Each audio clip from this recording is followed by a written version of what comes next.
হয়, কৃষি পথাৰখনেই তেওঁলোকৰ জীৱনৰ আশা। কৃষি পথাৰখনেই তেওঁলোকৰ ভৱিষ্যতৰ ভৰসা। মই এই মুহূৰ্তত আছোঁ চিপাঝাৰৰ গোপালপুৰ একাংশ কৃষকৰ মাজত। তেওঁলোকে যি সৰিয়হৰ খেতি কৰিছে, তেওঁলোকে যি মাহৰ খেতি কৰিছে, মই এই মুহূৰ্তত সৰিয়হৰ খেতিডৰাত আছোঁ। ক'ব লাগিব, এই খেতিৰ দ্বাৰাই হ'ল তেওঁলোকৰ জীৱন জীৱিকাৰ মূল উৎস। এই খেতিৰ দ্বাৰাই হ'ল তেওঁলোকৰ জীয়াই থকাৰ একমাত্ৰ ভৰসা। মোৰ কৃষকসকল আছে। পথাৰখন আপোনালোকৰ বুকুৰ আপোন, পথাৰখনেই আপোনালোকৰ জীৱন জীৱিকাৰ উৎস। হয়, নিশ্চয়। যিহেতু আমি খেতিয়ক মানুহ, গতিকে আমি খেতি পথাৰৰ লগতে জড়িত আৰু খেতি পথাৰে আমাৰ জীৱিকাৰ উৎস। আমি গোপালপুৰ কৃষক গোটে প্ৰায় 100 বিঘামান সৰিয়হৰ খেতি আৰু প্ৰায় 25-30 বিঘামান মাটিমাহ আৰু মগুমাহৰ খেতি কৰিছোঁ। ইতিমধ্যে আমাৰ ভোগালী বিহু সমাগত, গতিকে ভোগালী বিহুৰ আগে আগে আমি যাতে এসাঁজ হাঁহে মাহে খাব পাৰোঁ, তাৰ কাৰণে আজি আমি সকলোৱে ওলাই আহিছোঁ মাহ তুলিবৰ কাৰণে। ইতিমধ্যে মাহ তুলিলোঁ আৰু কিছু তুলিব বাকী আছে। মই আপোনাৰ ভাষ্য গ্ৰহণ কৰিম। মই এবাৰ পথাৰখন দেখুৱাইছোঁ। যিনি চাব তিনি কেৱল হালধীয়া আৰু হালধীয়া। এটি বিস্তৃত এলেকা আচলতে তেওঁলোকে এই যি সৰিয়হৰ খেতি কৰিছিল, এইখন হালধীয়া দলিচা ৰূপ লৈছে। সৰিয়হৰ ফুলে, সৰিয়হৰ হালধীয়া ফুলে এখন হালধীয়া সাগৰৰ এখন হালধীয়া দলিচা ৰূপ লৈছে। এই দৃশ্য মোৰ দেখুৱাইছে এয়া গোপালপুৰ চৌমুখা পথাৰৰ দৃশ্য। ক'ব লাগিব, পুনৰ কৈছোঁ, এই পথাৰখনেই হ'ল তেওঁলোকৰ জীৱন জীৱিকাৰ মূল উৎস, জীৱন জীৱিকাৰ মূল থলী এই পথাৰখন। বাৰিষা কিছু অসুবিধা হয়, যিহেতু বানপীড়িত অঞ্চল। হয়, বাৰিষা যথেষ্ট অসুবিধা হয়। আমাৰ ইয়াত বহু বানপানী হয় আৰু সেই সময়ত ইয়াত মানে খেতি কৰিব নোৱাৰি। সেইকাৰণে আমি এই ৰবি শস্যৰ খেতিৰ কাৰণে আগবাঢ়ি আহোঁ, কিয়নো বাৰিষা ইয়াত খেতি নহয়। বাৰিষা অৱশ্যে আগত মাছ আছিল, ইয়াত বহুত মাছ পোৱা গৈছিল। আজিকালি চবেই নিজৰ নিজৰ দখলত পুখুৰী খান্দিলে, সেইকাৰণে মাছৰ ব্যৱস্থা বহুত। আমি লক্ষ্য কৰিছোঁ মাহৰ খেতি, মাটিমাহৰ খেতি, মুগ মাহৰ খেতি, সৰিয়হৰ খেতি আচলতে ভাল হৈছে। হয়, আমি 5জন কৃষকে প্ৰথম লগ লাগি মানে আলোচনা কৰিলোঁ যে আমি কিবা এটা কৰিব লাগে, কাৰণ যিহেতু আমাৰ কৃষিয়েই জীৱিকা।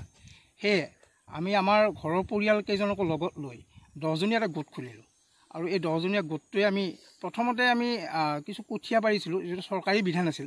সেই কঠীয়াটো পাৰি তেখেতসকলক দি দিলোঁ। তাৰপিছত আমাৰ অফিচৰ ফালৰ পৰা ক'লে যে আমি সৰিয়হৰ বিধানৰ মাটিমাহ আৰু মগুমাহৰ বিধান দিব। তেতিয়া আমি সেইখিনি আনিলোঁ আৰু আনি আপোনালোকে চৰকাৰে বা চৰকাৰে যি গুৰুত্বপূৰ্ণ কৃষি বিভাগে সহায় কৰিছে। নিশ্চয় সহায় কৰিছে।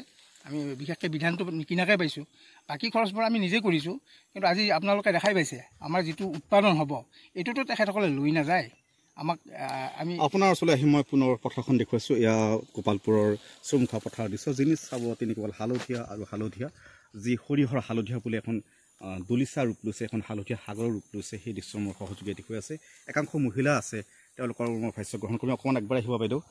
এই মুহূৰ্তত হালধীয়া সৰিয়হৰ মাজত আপোনালোকৰ মুখো কিন্তু এটা জিলিকি উঠিছে আনন্দত। ভাল লাগিছে। আপোনালোকৰ কপালৰ ঘাম মাটিত পেলাই খেতিডৰা কৰিছিলে, খেতিডৰা ভাল হৈছে, কি ক'ব? আমি পৰিয়ালৰ লগত একেলগে খেতি কৰিছোঁ। পৰিয়ালৰ লগত আমি সহায় সহযোগ কৰিছোঁ। মাৰিলে আমিও হেৰি কৰোঁ, তুলিব আহোঁ একেলগে, এইবিলাক আৰু চাহ তাহ আনিও সেইবিলাক। শেহতীয়াকৈ কিন্তু চিপাঝাৰৰ অঞ্চলে, সামগ্ৰিকভাৱে চিপাঝাৰৰ অঞ্চলে কৃষি পথাৰত কিন্তু মনোনিৱেশ কৰিছে। কৃষি আন্দোলনৰ এটা প্ৰক্ৰিয়া কিন্তু আৰম্ভ কৰিছে।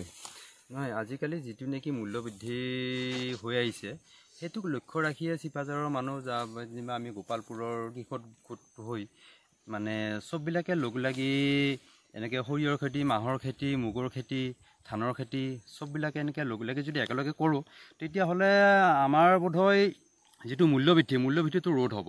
আৰু আমাৰ নিচিনাকৈ আৰু বেলেগবিলাকো আহক একেলগে লগ হৈ কিনে এনেকৈ খেতি পথাৰ কৰক। যিহেতু আমাৰ যথেষ্ট সংখ্যক মাটি আছে বা পানী দুনিৰো সুবিধা আছে, সেনেকৈ হ'লেতো মূল্যবৃদ্ধি। গোপালপুৰ অঞ্চলৰ অধিকাংশ লোকে কৃষি পথাৰৰ লগত জড়িত। 90% লোকে আচলতে কৃষিজীৱী। হয়, 90% বুলি ক'লে ভুলে নহয়, মোটামুটি 99% বুলি ক'লেও ভুল নহয়। তাৰমানে নিশ্চয়কৈ এই চৌমুখা অঞ্চলৰ, গোপালপুৰ অঞ্চলৰ 90% লোকে কৃষি পথাৰৰ লগত জড়িত, কৃষিজীৱী লোক। আন একাংশ মহিলা আছে। অকণমান আগবাঢ়ি আহিব। কেনেকুৱা লাগিছে আপোনালোকৰ পথাৰখন? দেখিছোঁ ভাল হৈছে, নদন বদন হৈছে, সৰিয়হ ভাল হৈছে, মুগ মাহ ভাল হৈছে, মাটিমাহ ভাল হৈছে। বিহুটো এসাঁজ খাব বুলি ক'লে নিজে কৰা মাটিমাহৰ খেতিৰে হাঁহে মাহে এসাঁজ খাব, সেই কথাও ইতিমধ্যে কৈছে। ভাল লাগিছে, বহুত ভাল লাগিছে।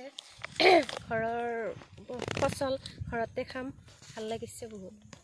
যিহেতু শেহতীয়াকৈ মূল্য বৃদ্ধিৰ কথাটো আহিছে, অত্যাৱশ্যকীয় সামগ্ৰীসমূহৰ যথেষ্ট মূল্য বৃদ্ধি পাইছে, তেনে ক্ষেত্ৰত যদি মিঠাতেলখিনি যদি অন্ততঃ বা দাইলখিনি যদি ক্ৰয় কৰিবলগীয়া নহয়, কিনিবলগীয়া নহয়, এটা সকাহ ঘৰখনৰ কাৰণে পায়, বহুত সকাহ পায়। মিঠাতেলৰ যি দাম হৈছে এতিয়া, সৰিয়হ হ'লে ঘৰতে মিঠাতেলখিনি চব পোৱা যাব, ভাল হ'ব তেতিয়া। একাংশ যুৱক আছে এই পথাৰতে একাংশ যুৱকো জড়িত হৈ পৰিছে। কি ক'ব, কেনেকুৱা? হয়, বহুত ভাল লাগিছে। আমি যিখিনি মানে কষ্ট কৰিছোঁ সেইখিনি যাতে ফলাফলখিনি যদি মানে পাওঁ তেতিয়াহ'লে আমাৰ নিশ্চয় পৰিয়ালটো সকলোৱে আমাৰ চলিব পাৰিব। গোটেই বছৰটো যাতে আমি সৰিয়হ তেল খাব পাৰিম, যাতে কিনিব নলগা হয়, আৰু আমাৰ যিখিনি মূল্যবোধ হৈ আছে সেইখিনি যাতে ৰোধ হয়, তাৰ সকলো যাতে ওলাই আহক। বিভিন্ন সময়ত অভিযোগ উত্থাপিত হৈ আহিছে, বিশেষকৈ শেহতীয়াকৈ অভিযোগ উত্থাপিত হৈছে চৰকাৰ তথা কৃষি বিভাগে প্ৰকৃত কৃষকসকলক যি ধৰণে সহায় সাহায্য আগবঢ়াব লাগে তেনে ক্ষেত্ৰত কিন্তু প্ৰকৃত কৃষকসকল বঞ্চিত হৈ ৰয়। তাৰ বিপৰীতে কিন্তু এইসকল কৃষকে এটা ভাষ্য প্ৰকাশ কৰিছে, তেওঁলোকে মত দিছে যে কৃষি বিভাগৰ পৰা তেওঁলোকে পৰ্যাপ্ত সাহায্য পাইছে। হয়, পৰ্যাপ্ত মানে আমি বিধানটো বিশেষকৈ পাইছোঁৱে, আৰু আমাৰ মাজৰে 2-4জনে এই যিটো আমাৰ কৃষি পইচা দিছিলে সেইটো পাইছে, আমি কিন্তু পোৱা নাই যদি আমি সুবিধা নহয়। কিয় নহয়, চৰকাৰে সকলোকে বস্তু দিয়া সম্ভৱ নহয়।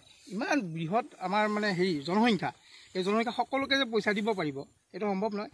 যদি এনেকৈ সঁচাকৈ খেতি কৰি থকা যায়, আজি এতিয়া আমাৰ যিটো কৃষি বিভাগৰ মানুহ যোৱাকালি আহি আমাক ইয়াত চাই গৈছে, বা আমাৰ পাথৰিঘাট চাৰ্কল পৰে, মঙলদৈ অফিচৰ মানুহ আহিছে, এডিঅ' বাইদেউ আমাৰ লগত আছে, তেওঁলোকে আমাক গম পাইছে যে আমি খেতি কৰোঁ, গতিকে হয়তো ভৱিষ্যতে আমি আৰু বহুতো সুবিধা পাম। যিসকল শিক্ষিত নিবনুৱা বা যিসকল নিবনুৱাই এটা চৰকাৰী চাকৰিৰ কাৰণে কাৰ্যালয় দুৱাৰে দুৱাৰে ঘূৰি ফুৰে, হয়, সেইসকল লোকক বা সেইসকল যুৱক যুৱতীক কি আহ্বান জনাব, কি ক'ব? চাওক, আমাৰ লগত যুৱক আছে, আপুনি ইতিমধ্যে দেখুৱাইছে, তেওঁ উদীয়মান যুৱক, ইতিমধ্যে বিয়া বাৰু কৰে, ঘৰ সংসাৰ কৰিছে, ক'তো আজিকালি এই লকডাউনৰ পৰা বাহিৰত ক'তো একো সুবিধা নাপায়।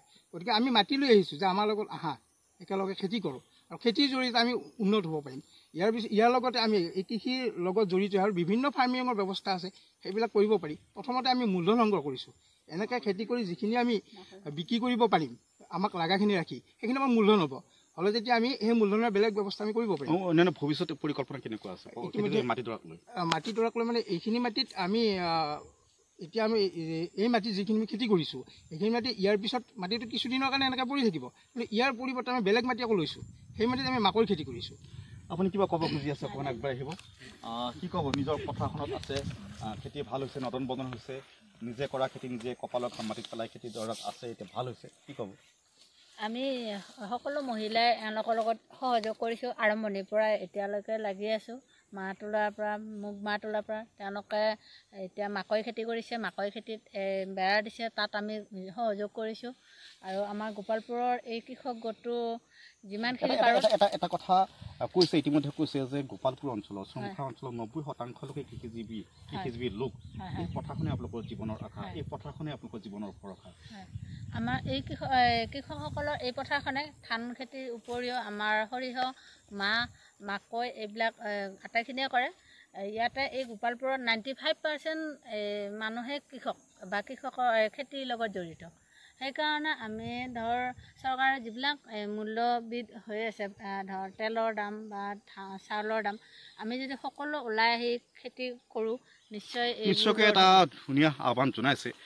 যি মূল্যবৃদ্ধি, সেই মূল্যবৃদ্ধি আচলতে দূৰ হ'ব, সেই মূল্যবৃদ্ধি ৰোধ হ'ব যদি প্ৰত্যেকেই পথাৰখনলৈ ওলাই আহে, প্ৰত্যেকেই পথাৰখনৰ সৈতে জড়িত হৈ প্ৰত্যেকেই নাঙলৰ মুঠিত হাত ধৰে, প্ৰত্যেকে যদি ট্ৰেক্টৰৰ ষ্টিয়াৰিঙত বহে বা ট্ৰেক্টৰৰ আসনত বহে, সেই কথাও তেওঁলোকে কৈছে। আৰু এয়া মই দেখুৱালোঁ চিপাঝাৰৰ গোপালপুৰৰ কৃষি পথাৰৰ দৃশ্য।